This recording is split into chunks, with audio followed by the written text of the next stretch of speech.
Hi there.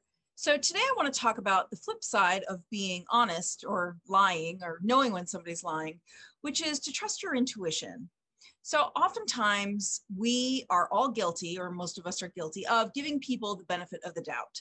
And when you give somebody the benefit of the doubt, oftentimes you find that your first impression was the true impression. And the rest of the time, somebody was trying to dupe you or feed you a story to try and impress you or something else. But oftentimes when that happens, there's something a little off that somebody's not willing to reveal to you or not willing to reveal to themselves. And I'm going to give you a personal example from my life. So there's a person in my life who I have known for over 30 years, who I met when I was 18. And I have adored this person since I was 18. And we both had our own separate marriages and things like that. And after my marriage, I had a long time. I got divorced in 2008, and I've been pretty much alone most of that time. And this person has gone through two marriages. When I got divorced, he was getting remarried, and then he just recently split up again. And I reconnected with this person right as he had decided that he was getting a divorce. And at the time I said to him, I think that there's some things that you probably need to deal with, and this is probably bad timing. But he insisted that no, that wasn't true. However, all along, I kind of felt like there was something maybe a little off, and maybe he was not being completely transparent and honest with me. And what happened was, it basically, his unwillingness to admit that he had work to do, basically at this point right now, has destroyed him. He's in a depression. He is afraid to talk to me. And I feel like that's because he lied. He was lying to himself. He was lying to me. He wanted things to be different than they were. And he didn't allow himself that time to work through the things that he needed to work through. And I, instead of listening to my intuition, listened to him. And even though I was reluctant and reticent, I believed him because I wanted to believe him. However, all along, my intuition was telling me that there was something off, that there was something off, that there was something off, until finally he admitted that there was something off. And then he's now sunk into a deep depression.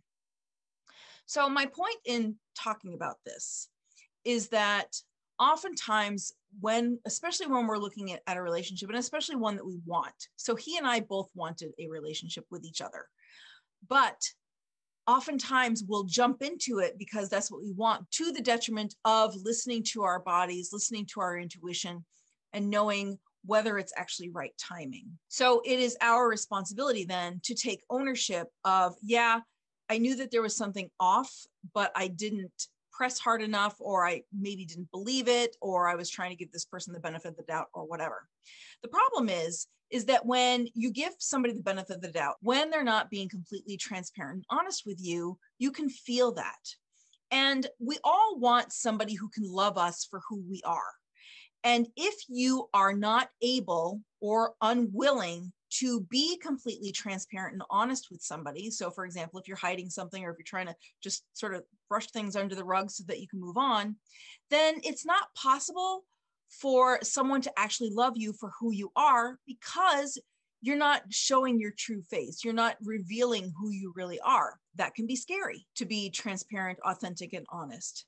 So in my example with this person, I know he wanted to be with me, and he sort of forced himself into a situation instead of recognizing that he had some things that he needed to deal with. When I had mentioned it to him, he wanted the relationship, so he forced himself into the relationship, and it was to his own detriment, because he didn't allow himself to look at the things that he needed to look at from even his first marriage, I think. So instead of allowing himself to be open and transparent with me, who will accept him however he is, he was hiding. And the more he hid, and the more he was not honest with himself, the more he was not honest with me. And it just sent him in a downward spiral. So my point is, when you are in a relationship with somebody and they're unable or unwilling to be honest with you, you can sense that. So pay attention to what's going on in you, in your body, in your doubts, in the feelings that you feel, and question that person, especially if you care about them. Ask them, hey, it feels like there's something a little off here. Do you want to share something with me? And, they may not want to share. They may feel like everything is okay, like I believe my friend did until it was too late. But it gives them the opportunity to be honest with you and get out of that whole sort of spiral of living a lie. And it allows them to also know that, hey, you will love and accept them exactly as they are. Because like I talked about in the last video, people sometimes tell lies because they want to please you, or they don't want to hurt you, or whatever it is. But really, honestly, when it comes down to it, people lie to protect themselves, and so that they don't have to deal with the harsh truth, or they don't want to have to deal with the repercussions of telling the truth. So if you can just open that doorway for that person and allow them to speak their truth, it will create so much more intimacy in your relationships and so much more security and trust. So look at your relationships and see if it feels like there's anything off. And if there is, just ask your partner or your friend or whatever if there's something going on, if there's something that they need to talk about, or tell them how you're feeling. Like maybe you feel that there's a little bit of resistance, and, is there something that they need to resolve? And let them know too that it's okay, that you'll care about them anyway. You just want them as their free, authentic self. And that might go a long way. Thank you so much. And starting tomorrow, we're going to get into some consciousness alignments for healthy relationships in your family and in your romantic relationships. I look forward to it. I have a bunch of requests. So if you'd like to place a request, please do that. Don't forget to subscribe, comment in the comment box if you have something you want for me to address. I will certainly do it. And if you're interested in participating in group or private sessions, all of that information is down below. Thank you so very much and have a great day.